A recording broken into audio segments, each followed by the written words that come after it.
so from my interpretation of the swell, it looks like there's a lot of swell in the water coming.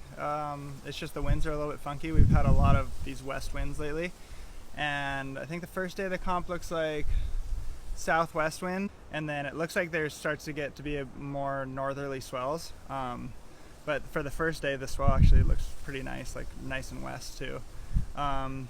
And then towards the end of the waiting period, it looks like there could be a couple days.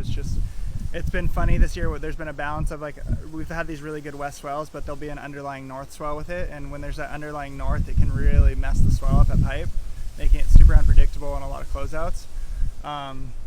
And then adding on to this wind. So it's either going to be like, I think it could be really, really good, or just horrible.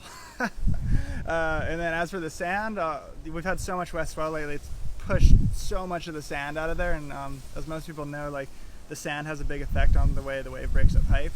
If there's too much sand in the water, they can close out on the end, and getting rid of a lot of that sand usually helps.